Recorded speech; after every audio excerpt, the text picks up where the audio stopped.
नमस्कार. आज आपण भेंडी खाण्याचे फायदे पाहू. भेंडीला इंग्लिशमध्ये लेडी फिंगर किंवा ओकरा असेही म्हणतात. तर भेंडी लहान मुलांची आवडती भाजी आहे. भेंडी मूळची आफ्रिकेतील भाजी आहे, पण आता जगभर पिकवली जाते. भेंडी आरोग्यासाठी खूप फायदेशीर आहे. भेंडीमध्ये 88% पाणी, 2% प्रथिने आणि 8% कार्बोदके असतात. लोह, कॅल्शियम, आणि क जीवनसत्वसुद्धा भरपूर प्रमाणामध्ये आढळतात. भेंडीमध्ये फायबर भरपूर असते, ज्यामुळे पचनक्रिया सुधारते. भेंडी रक्तातील साखरेची पातळी नियंत्रित ठेवण्यास मदत करते. म्हणून मधुमेहींसाठी फायदेशीर आहे. ज्यांना शुगर आहे अशा पेशंटसाठी भेंडी त्यांच्या शरीरामध्ये जी रक्ताची पातळी अनियंत्रित झालेली असते तिला नियंत्रित ठेवण्यास भेंडी मदत करू शकते. भेंडीमध्ये व्हिटॅमिन सी असते, ज्यामुळे रोगप्रतिकारक शक्ती वाढते. आपल्या शरीरामध्ये रोगप्रतिकारक शक्ती वाढवायची असेल तर आपल्याला व्हिटॅमिन सीची गरज असते, जी आपल्याला भेंडीमधून मिळू शकते. तसेच भेंडी ॲनिमियामध्ये लाभदायक असते.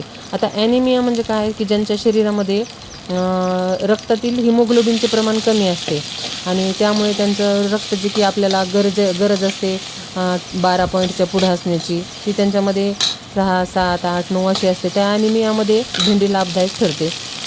तसेच भेंडीतील जे पोषक तत्वे आहेत, ती पोषक तत्वे आपल्या हृदयाला निरोगी ठेवण्यास पण मदत करतात. भेंडीमध्ये कॅलरीज कमी असतात, ज्या की कॅलरीज आपल्या वजन वाढवायला असतात, वजन वाढवतात. त्या कॅलरीज भेंडीमध्ये आढळत नाहीत. आणि फायबरचे प्रमाण असते, जे की आपण मगाशी पाहिलं की भेंडीमध्ये फायबर भरपूर असते, म्हणून पचनक्रिया सुधारते. तसं फायबरचे प्रमाण जास्त असल्याने वजन कमी करण्यास मदत करते. आणि भेंडीचा काढा वेदनाशामक, तसेच घशाचा दाह जिथेही दुखत असेल अशा ठिकाणी, किंवा आपल्या घशामध्ये काही दुखत असेल तर यावर गुणकारी ठरतो. तर आपण भेंडीचे वेगवेगळे प्रकार बनवतो बघा. भेंडीची भाजी बनवतो, भेंडी फ्राय बनवतो, फक्त फ्राय करायची. आणि भरलेली भेंडी बनवतो, जी की अशी उभी कापून आपण त्यामध्ये मसाला वगैरे भरून आपण ती फक्त तशीच अशी वाफवून घेतो.